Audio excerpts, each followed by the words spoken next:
ठीक है, कल हम लोग पढ़ रहे थे AC, that is alternating current, और कल मैंने आपको बताया था कि जो एसी होती है, एसी करंट, यस सर। ठीक है, इधर टाइम, यहाँ पर टाइम पीरियड हाफ हो जाएगा T/2, यहाँ पर हो जाएगा T। अगर मैं फुल साइकिल की बात करूं तो फुल साइकिल के लिए for 0 to T I average कितना होगा? 0। ठीक है, फुल साइकिल के लिए एवरेज करंट की वैल्यू 0 होगी। लेकिन 0 से लेके T/2 तक के लिए मैं बात करूं तो आई एवरेज कितना आया था कल हमारा? 0 से लेके अगर मैं 0 से 2I0/पाई।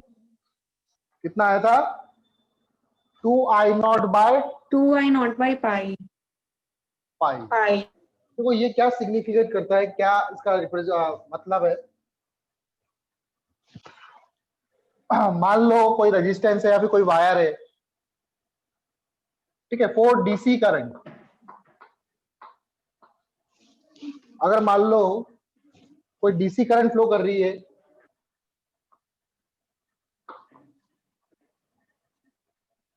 ठीक है, I DC flows through a wire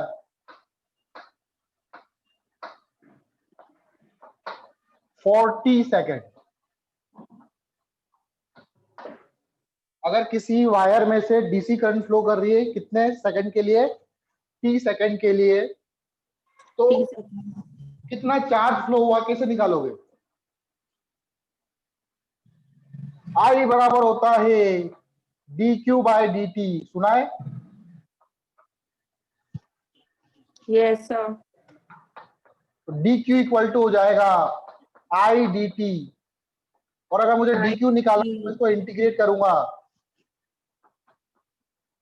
तो यहाँ पे आ जाएगा डेल्टा Q, आई की जगह लिखेंगे यहाँ पे आई डीसी, और चूंकि डीसी करंट जो है वो कांस्टेंट होती है, चेंज थोड़ी होती है। डीसी करंट क्या होती है? Yes, sir. कांस्टेंट होती है। तो आई डीसी आ जाएगा आपका बाहर, और इंटीग्रल dt, dt का इंटीग्रेशन करेंगे तो आई इंटू टी आ जाएगा आपका। आई बात समझ में? Yes sir. और हमने अभी एसी के लिए निकाला था, एसी के लिए कैसे करा था? आई एवरेज कैसे निकाला था? I average equal to integral I dot D T by D T. Integral I dot D T equal to हो जाएगा I average into D T. तो integral I D T I average, और यहां पे आ जाएगा टाइम। आई डी टी क्या represent कर रहा है? ये charge flow.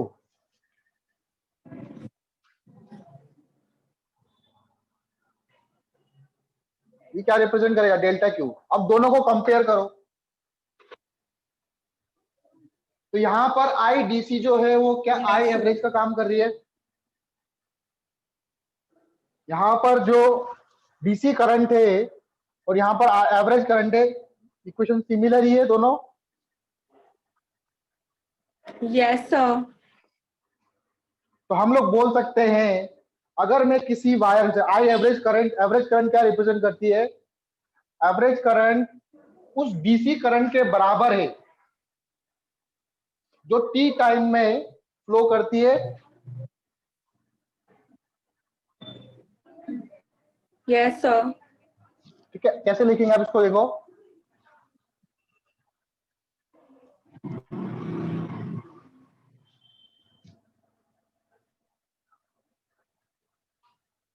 Average current for an AC is equal to that value of DC current, that value of DC current which flows same charge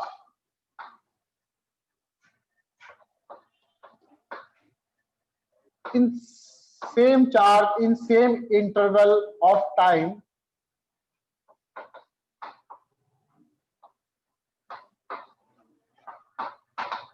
through the wire.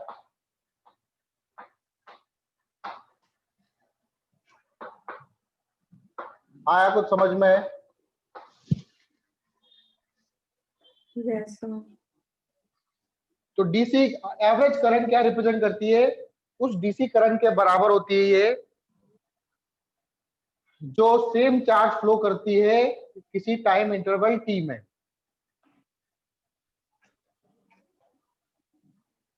Yes. I RMS current क्या होती है? Root mean square value. पहले square करो, फिर mean निकालो, फिर root लगा दो.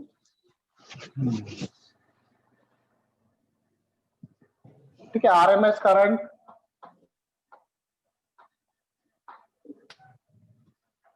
सेकंड है आपका, पहला था आपका एवरेज करंट, अब सेकंड है आपका आरएमएस करंट. आरएमएस करंट क्या कैसे निकालेंगे हम लोग? जैसे आपको पता है इक्वेशन आई बराबर होता है, हम लोग एसी की बात करें तो आई बराबर आई नॉट साइन ओमेगा टी था. तो पहले हमको क्या करना है, इस इक्वेशन का स्क्वायर करना है, फिर उसका मीन निकालना है और फिर उसका रूट करना है. ठीक है. तो सबसे पहले क्या करेंगे, इसका स्क्वायर करते चलो. स्क्वायर करेंगे तो क्या हो जाएगा, ये आई स्क्वायर हो जाएगा इधर, और ये हो जाएगा I naught square sine square omega T. ठीक है, स्क्वायर हो गया. अब क्या करना है, इसका मीन निकालना है. तो मीन कैसे निकालेंगे? मुझे इसका मीन निकालना आई स्क्वायर का. देखो मीन का सिंबल ऐसा होता है. Yes, sir. इसका मीन निकालूंगा तो मीन निकालने के लिए मुझे देखो मीन मतलब क्या होता है, एवरेज ही होता है. मीन का मतलब क्या है, एवरेज. मीन निकालने का मतलब क्या है, एवरेज निकालना. तो कैसे निकालेंगे इसका? हमने एवरेज फंक्शन पढ़ा था, I square D T by D T. बात समझ में आई? आई स्क्वायर की जगह आई Yes, स्क्वायर sir. रखेंगे, आई नॉट का square sine square omega T, नीचे आ जाएगा इंटीग्रल डी टी. यहाँ पे भी डी टी आएगा. ठीक है. अब इसको हाफ साइकिल के लिए करें या फुल साइकिल के लिए करें?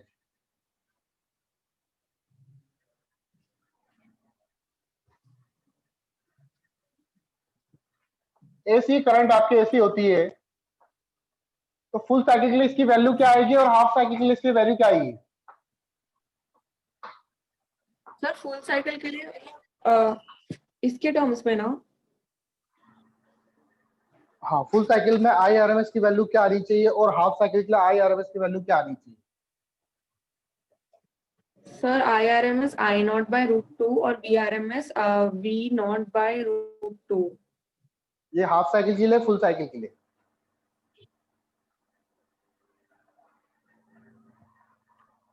सर ये फुल साइकिल के लिए तो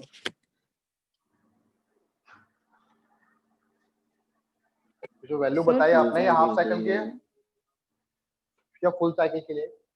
एक्चुअल में हम लोग यहाँ पे क्या कर रहे हैं, करंट का स्क्वायर कर रहे हैं. तो करंट अगर नेगेटिव में हुई तो वो भी क्या हो जाएगी, पॉजिटिव. पॉजिटिव. ठीक है ना? हाँ. अगर आप आई स्क्वायर का ग्राफ बनाओगे तो आई स्क्वायर का ग्राफ ऐसा कुछ बनेगा.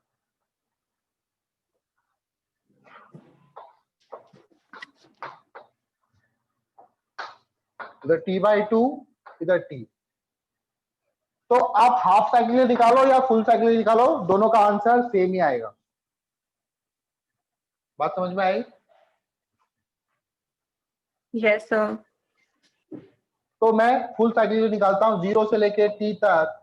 नीचे लिखूंगा 0 से लेके t तक, ठीक है। फुल साइकिल के लिए निकालते हैं हम लोग, वही हाफ साइकिल के लिए भी वही होगा।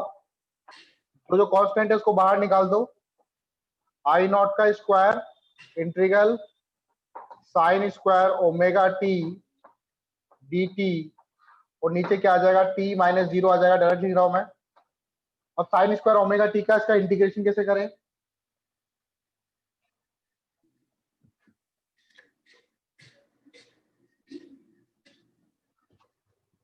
साइन स्क्वायर ओमेगा टी का इंटीग्रेशन कैसे करेंगे? तो आपने एक फॉर्मूला पढ़ा होगा, शायद आपको याद हो। साइन स्क्वायर ओमेगा टी का कॉस माइनस साइन स्क्वायर का कॉस स्क्वायर, फिर पहले कॉस स्क्वायर ओमेगा टी, फिर ओमेगा का करेंगे, फिर भाई ओमेगा आ जाएगा।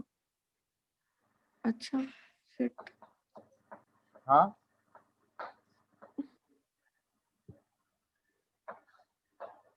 एक फॉर्मूला होता है cos 2 थीटा का। cos 2 थीटा इक्वल टू होता है 1 माइनस 2 साइन स्क्वायर थीटा। पढ़ा है कभी? cos 2 थीटा के तीन फॉर्मूले होते हैं, yes cos sir. Square theta minus sign square theta, 1 minus 2 sign square theta, और 2 cos स्क्वायर थीटा माइनस 1। ये तीन फॉर्मूले होते हैं इसके। तो यहाँ से हम लोग क्या करेंगे, साइन स्क्वायर थीटा की वैल्यू निकालेंगे। Sine square theta equal to हो जाता है 1 minus cos 2 theta divided by 2, ठीक है। तो यहां से मैं आई नॉट का स्क्वायर, नीचे से आ जाएगा T, sign square omega T की जगह मैं लिख सकता हूं 1 minus cos 2 omega T by 2।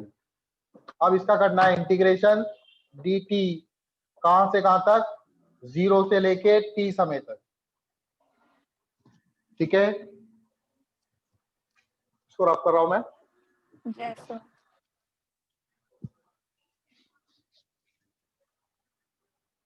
अब इसका इंटीग्रेशन करना है, 2 को चाहो तो आप बाहर ले लो,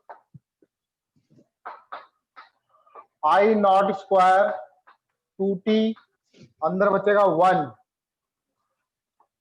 1 dt minus integral cos 2 omega t dt, bracket close, 0 से लेके t समय तक, 0 से लेके t समय तक, ठीक यस है। आपको सर। दिख रहा है उधर, आई नॉट स्क्वायर 2t, इसका इंटीग्रेशन करेंगे, क्या आ जाएगा, t आ जाएगा, डायरेक्ट लिख दूं, t माइनस 0 1 का। cos 2 ओमेगा t का इंटीग्रेशन क्या होगा, cos 2 ओमेगा t का इंटीग्रेशन होगा sin 2 ओमेगा t, कितना होगा, sin 2 omega t divided by 2 omega, sin 2 omega t divided by 2 omega.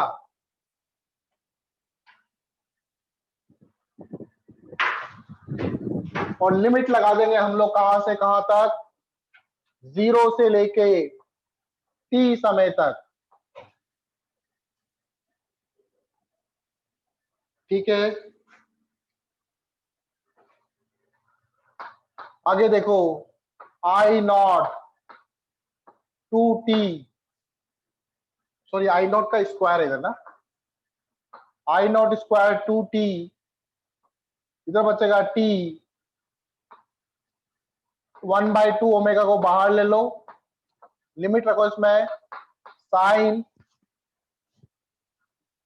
2 omega की जगह लिख सकते हो 2 pi by t into capital t minus sine 0,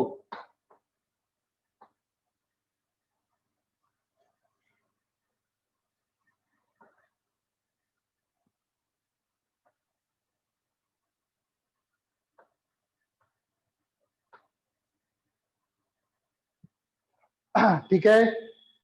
T से t cancel, sine 4 pi, sine 4 pi की value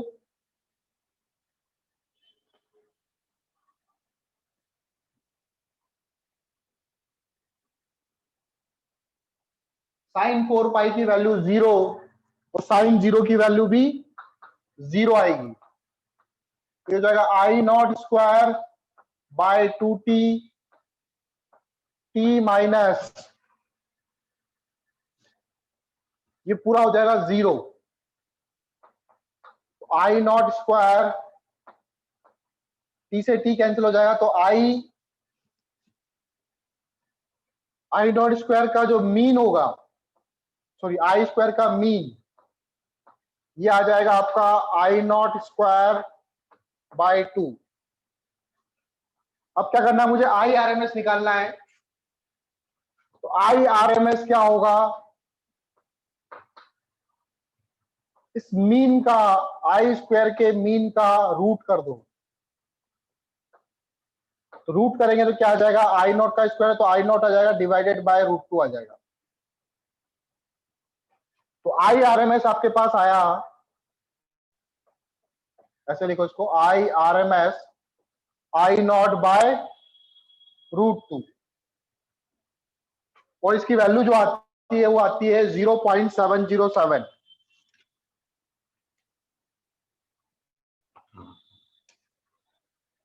उसको फर्दर सॉल्व करेंगे अपन, तो ये आएगा 0.707 I naught. It means RMS current जो है वो 70.7% होती है maximum current.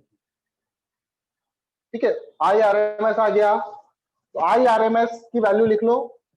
RMS current I RMS हमारे पास आया I naught by √2। Similarly V RMS भी कितना होगा, सेम इक्वेशन है वी आरएमएस की भी, वी आरएमएस ये हो जाएगा वी नॉट बाय √2। ठीक है, और याद रखना ये 70.7% होती है मैक्सिमम करंट का या मैक्सिमम ईएमएफ का।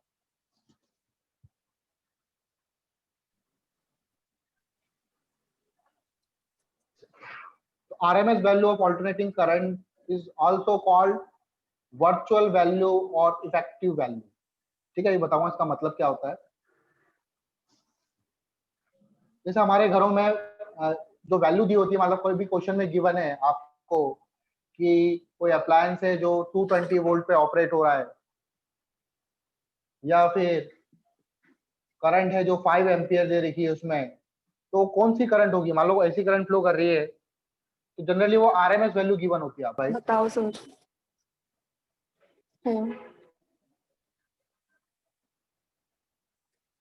जो हमको जनरली जो वोल्टेज और करंट की वैल्यू गिवन होती है इन जनरल, वो हमें आरएमएस वैल्यू गिवन होती है।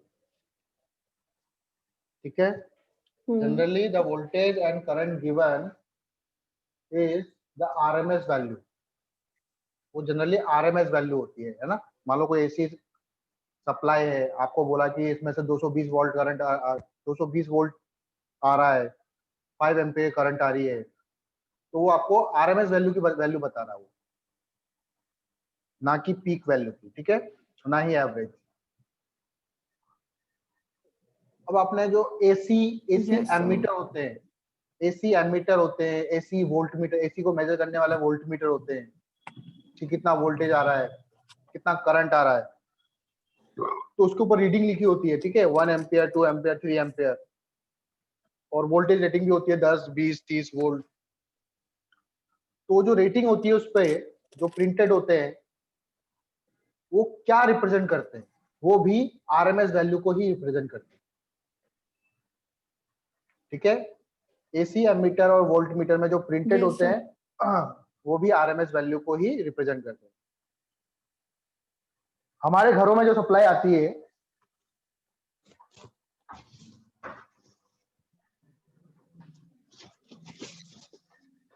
वो आती है 220 वोल्ट। ठीक है, और वो कौन सी वैल्यू होती है, in our houses supply is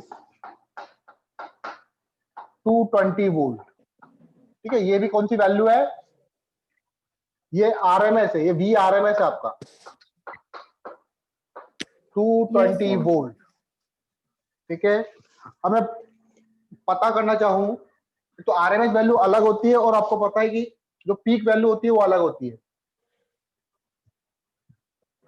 इसको मैंने जो सॉल्व किया था 220 वोल्ट, तो ये कितना आया था सॉरी VRMS को मैंने सॉल्व किया था, तो VRMS कितना आया था 0.707 V0, मतलब पीक वैल्यू का ऐसा ही बोल सकते हैं 70% ऑफ V0, पीक वैल्यू का 70% होता है, 70.7%।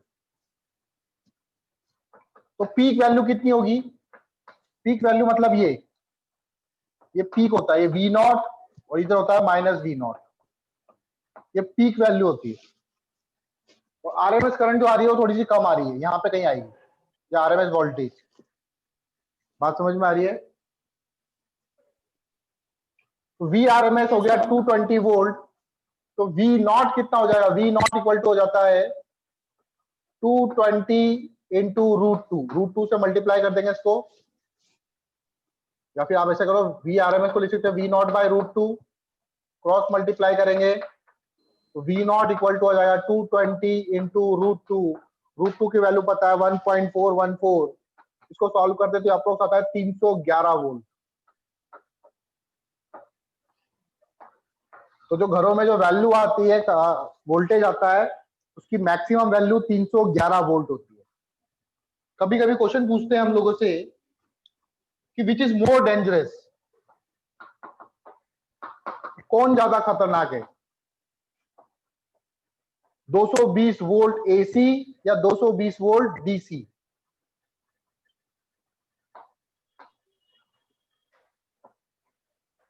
Which is more dangerous, 220 volt AC ज्यादा डेंजर है या 220 वोल्ट डीसी ज्यादा डेंजर है? तो क्या जवाब होगा आपका?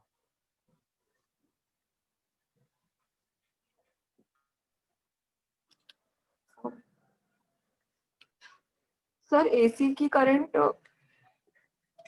चेंज होती है लेकिन डीसी नहीं होती। तो सर एसी। एसी ज्यादा खतरनाक है या DC?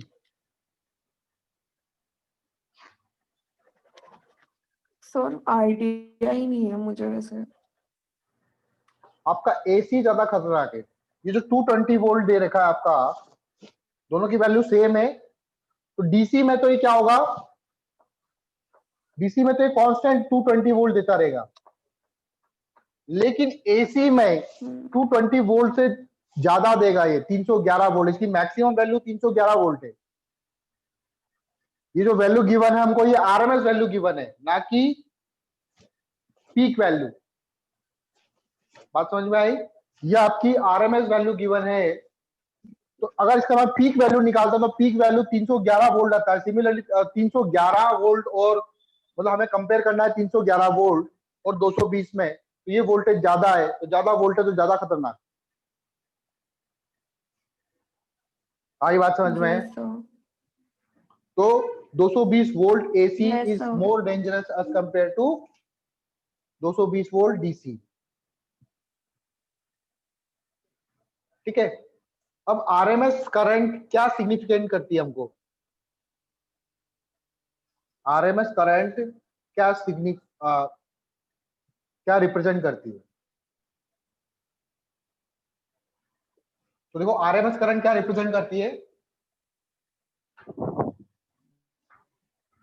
Representation of RMS current, ऐसा करके लिख लो टॉपिक।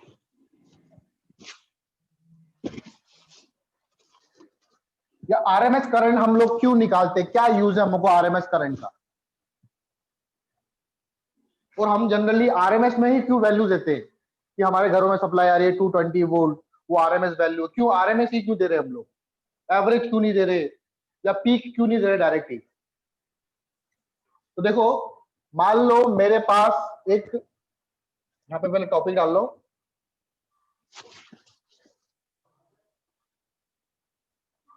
आरएमएस करंट रिप्रेजेंट, क्या रिप्रेजेंट करता है? आरएमएस करंट क्या रिप्रेजेंट करता है? मान लो एक रेजिस्टेंस है आर, इसमें से पहले मैं बात करता हूं डीसी करंट की,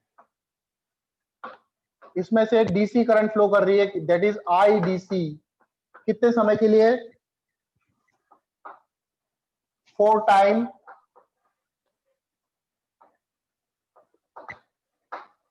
t समय के लिए, ठीक है, 4 टाइम इंटरवल t समय के लिए, या फिर 0 से लेके t समय तक के लिए। आप ऐसे कर दो, delta t equal to 0 to t, 0 से लेके t समय तक के लिए इसमें डीसी करंट फ्लो कर रही है, तो इसमें हीट लॉस कितना होगा? हीट लॉस कैसे निकालते हैं? आई स्क्वायर आर इंटू टी, ऐसे ही करूंगा मैं। बात समझ में आ रही है? और Yes. अगर मैं इसी वायर Yes, में sir. एसी करंट फ्लो करवाए, इसी वायर में अगर मैं एसी करंट फ्लो करवाऊं, आई ये एसी है आपका, आर अगेन डेल्टा टी होगा जो 0 से लेके टी समय तक के लिए, या टी माइनस 0 कर दो, ऐसे लिखो।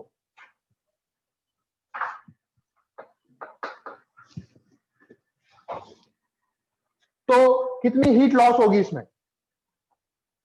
अब यहाँ पे एसी करंट क्या करती है? वेरी करती है, तो आपको हीट लॉस निकालने के लिए यहाँ पे इंटीग्रेशन का सहारा लेना पड़ेगा। तो आप क्या करोगे? एसी मत लिखो, खाली आई लिखो। आप क्या करोगे? यहाँ पे आई का square into r into D t, ऐसे ही करोगे। Yes, sir. एच आ जाएगा आपका बाहर, सॉरी एच से इधर रहेगा, आर बाहर आ जाएगा, इंटीग्रल आई स्क्वायर डी टी, इंटीग्रल आई स्क्वायर डी टी। और आई स्क्वायर डी टी क्या होता है पता है आपको? आपने आई आरएमएस कैसे निकाला था? आई आरएमएस निकालने के लिए आपने पहले उसका स्क्वायर किया था, फिर मीन क्या था, फिर रूट क्या था।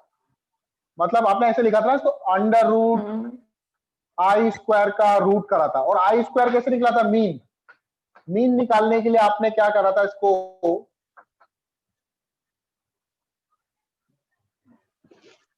या फिर दोनों तरफ स्क्वायर कर दो इसका। आई आरएमएस का स्क्वायर इक्वल टू हो जाएगा आई का स्क्वायर, रूट हट जाएगा। और ये कैसे निकाला था आपने? मीन कैसे निकाला था? मीन निकालने के लिए आपने ऐसे करा था, I square D T by integral D T, ऐसी क्या था? Yes, sir. तो आई आरएमएस का स्क्वायर इक्वल टू हो जाएगा आई स्क्वायर, क्रॉस मल्टीप्लाई करो, इंटीग्रल डी टी क्या होगा? क्या डेल्टा टी लिख दो यहाँ पे? तो डी टी, हाँ डेल्टा टी लिख सकते हैं यहाँ पे।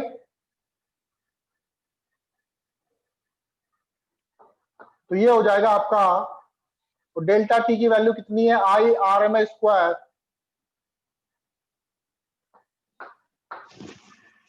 इंटू टी, यहाँ पे डेल्टा टी का इंटीग्रेशन करेंगे, सॉरी तो यहाँ पे आ जाएगा, तो डेल्टा टी लिख दो आप, इंटू हो जाएगा इंटीग्रल आई स्क्वायर डी टी। तो इंटीग्रल